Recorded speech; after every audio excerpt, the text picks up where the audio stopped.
to the live stream of Ashes to Rubies, where we talk about life and recovery. This is a morning meditation. Thank you for joining us. I feel a little disorganized. I feel a little up in the air. I feel a little bit under the weather. It's because you're sicky. I like it when my voice talks like this. Do you like it when I talk like this? This is very deep. Yes. I was trying to think of a word, but I don't know what to say. It's very I've ruffled. Enthralling was the word that came to mind. Mrs. Ruby, I've excited you. You're sick, so you're not. No, I'm not sick. I'm just. No, you're sick. No. Yeah, you're sick. I like what you're wearing. You're wearing sleeveless. As you were pressing play, I thought to myself, "Don't move your arms, Vicky. Don't move your arms." You're wearing your workout shirt. Recording. Put your hands up. Nope. Put your if I was wearing my workout shirt, there would be people making fun of me. There would be me. Rude comments on the commentary. Yeah. And people would say it's very inappropriate. No, your friends would just private message you to tell you. No, I've done it once. I've done it once. They made fun of you. My prized workout shirt, just so you know again, is my sleeveless hooded workout shirt. Hoodie. I love it. It's so soft. It's Lululemon. It gives us a little glimpse of that side boob. If you guys are in retail, your job is to sell things. And I was in retail at some level in the food industry. Subway. And upsell. Yeah, I know. We had to upsell bacon. I was like, really? Yeah. So I get the upsell thing. There are some people that can do it in a way that makes you want to upsell yourself. So at Lululemon, whoever is headhunting the people that work there, I went into Lululemon with a very bad attitude. Not even a bad attitude. It was I hate being in this store. It's all women. It's like everybody's wearing Lululemon pants. I feel like I can't look at anywhere. Like I have to be like this. Why am I here? Vicky wants to buy overpriced clothes. And it's unbelievable. And next thing you know, I get hustled away. Like there's a side hustle going on. And I bought pants. We've already told this story. The funny part about that story to me is how glad I was that you weren't bugging me to leave. Like I was like, I couldn't even find you. Oh, he's leaving me alone. They did. Oh. They divided and conquered. Did they ever? And then when we went, you had to return something, and we went to the other one in Westboro, and I walked in and I could see them coming. I'm like, no, back off. I have no power over you people. Like, stay over there. We're just here to get a security I'll take tag my removed. mask off. Back up. No, they're at the top of the game. At the top of the food chain is Lululemon salespeople. Yeah. They're good. They're good. That's not where you start in retail. I doubt that's where you start. That's where the professionals go. Yeah, I believe that at one point in their lives, they were all drug dealers.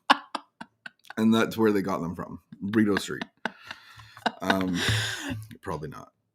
Okay. They actually weren't aggressive. They were overly friendly, actually. They made him their best friend. They were not aggressive. They were like, if somebody's aggressive. No, they were charming, but not flirty, and friendly and attentive, but not overly attentive. It was skill. I felt like I had a friend. Yeah. Almost like a relative. Yeah. Like there was no flirting. I felt valued, and I felt like I was getting the best deal, and like they knew exactly. But you didn't feel annoyed or smothered or. I have ABC joggers. ABC joggers, and I have at that outlet I got the hooded thing. So. And that was different. It was a different experience at the outlet. I feel like I have friends at Lululemon that don't care about me unless I'm there. You already knew this about Lululemon from when we sold kombucha at the farmer's market, because the girls would come because we were at a farmer's market down the road from Lululemon. But the girls would come to buy our kombucha, and they made you their friend. Like you were friends with them. Team. Yeah. You loved them. They were very good. And I feel like Costco workers are in the top of the annoying bestie. I'm with you, Darlene. The top of the working environment is Costco people. Like, I'm pretty sure they get headhunted. Yeah, but there we go. That's my experience with Lululemon. So I am not going near a Lululemon until after Christmas. Why would you go there after Christmas? You don't need to go there. I don't want to go there before Christmas because I'll get suckered into buying you like $300 worth of crap that you don't even need. Nice workout shirt, by the way. Where's that from? Joe Fresh. Joe Fresh. $10. Oh my Fresh. Goodness. Joe Fresh is on such a different level of financial security. I don't care. No, you look $10, great. Joe Fresh. Great. What's your bottoms that you're wearing today? Under Armour. Under Armour. Okay, perfect. All right, go. I only wear Lululemon. Stop it. That's not even true. And my workout gym is in the basement. So all right, so we are going to talk recovery for a moment. Let's talk just recovery. For a brief moment. Let's chat about recovery. There are and we are reading out of an Al-Anon book. Still, we've been reading out of this Al-Anon book for a long time. But we just try to turn it into all 12 a broader okay. fellowships. There are the super optimists who imagine that 12-step fellowship has a magic. So an optimist, by definition, would be somebody that's positive about everything. Mm-hmm. So the cup is half full person. Mm-hmm. Okay. There are the super optimists who imagine that the 12-step programs have a magic formula for curing all of life's ills. A weekly hour for a meeting, they think, and all will be well. Like going to a meeting a week. But I went to a meeting. Mm-hmm. It didn't work. A situation in which the lives and sanity of an entire family are at stake is not so easily solved. But the super optimist resolutely clings to the illusion that 12-step can fix everything. Just go to a meeting. It fixes nothing. That is up to us. Not in the once-a-week meeting alone, but with plenty of constant use. 12-step does have the formula, but it is we who must use it. Today's reminder, changing our whole way of thinking is a monumental task, not to be taken lightly. But many thousands of members can testify that it's the most rewarding and self-serving activity ever devised for curing sick family relationships. Yeah, wow. Listen, read, think, use, says Al-Anon to those who really want a better way of living. Yeah, because when you see the family dynamic, and that's the hilarity of the one meeting a week person and getting back into their lives, that there's so much insanity on every part of the family. And so it's like, I think we can be in that positive illusion that, like, I went to my meeting. It's not a club. The 12 steps are to bring you into a relationship with a power that can restore your sanity. You know what I was thinking? It's not a tanning salon. That I know.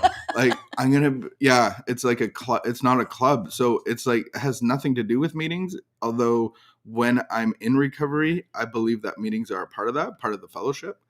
But they're not to be used to dump and puke on and, like just get pain relief in the club. I look when I got home from rehab. So when I was at rehab, I was like, this is the hardest thing in my life that I've ever done. And I feel like you were hearing me and you're like, I want to go to rehab. You have no clue what I'm going through. Like, that seems like a holiday. You're at Shut up. You're at summer camp. Yeah, you're at summer camp. What, people cook for you? When do I get to go to rehab? Yeah, I want to go to rehab. Yeah. And it's like, imagine your kindergarten kid coming home. Oh, Mom, you don't understand. This kindergarten stuff is so hard.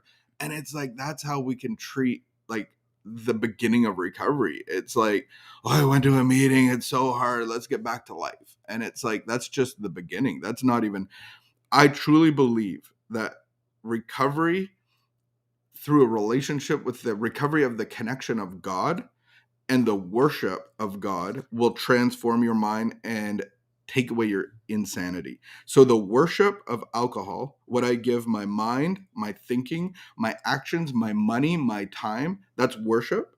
I give all of me for life and validation in return. Alcohol made my life insane. So now if I do that process with God, I become unsane. I become sane. You become sane. Oh yeah. I become sane. And so whatever I worship, whatever I set my heart to, whatever I give my heart to is going to change the state of my mind and my actions. You didn't know that that's what you were doing in the beginning. Not a clue. But I did the recipe in the addition to the first forward of the big book. It says this is precisely how we have recovered. We take this 164 pages and apply it to our lives. We do the action of it like baking a cake, and we get the desired results of my insanity has been removed. My obsession has been removed, and I no longer live in jail and in the worship of alcohol, which created a life for me, which actually worked. Yesterday I was really impacted by reading the step 9 promises where it's like alcohol worked for me in these areas, gives me love and acceptance and security and all of these things until it stops working. But a relationship with God will give me all of those things. Right. And I don't need it from you. I don't need it from the world around me. I get it from God. And then as I'm filled with what God gives me, comfort, peace, joy, contentment, I have to give that to the world around us. Otherwise, I'm hoarding it, and it doesn't work like that. I actually have to give it away to be able to keep it, if that makes sense. And then the insanity becomes sanity. And then my whole life makes sense. Although a lot of the parts of my life don't make sense. Right. Like working and the life that we live doesn't really make sense on paper, but it makes sense in our hearts. So I'd rather have God make sense in my heart than rather on paper. Does that even make sense? I don't even know. But it's a great Christmas card. All right. Thanks for joining us. We leave you today of recognizing that what I do doesn't necessarily mean I'm in No, that's not the right thing. Sum it up for me. Sum it up for you? Yeah, the reading. If you are hopeless, just keep trying. Just keep going to that one meeting. No, but like no. But it's good. Go to a meeting, but then like don't get discouraged that the meeting didn't work. Don't get discouraged because it takes a long time to repair. This isn't about pain relief. This isn't about feeling better. It's about getting better. Getting better, you're going to feel better. But it's not about like going after the feeling. Oh, we go after the feeling, eh? All right. Thanks for joining us. We will see you tomorrow. Have a great 24. Keep the peace. Be of good behavior.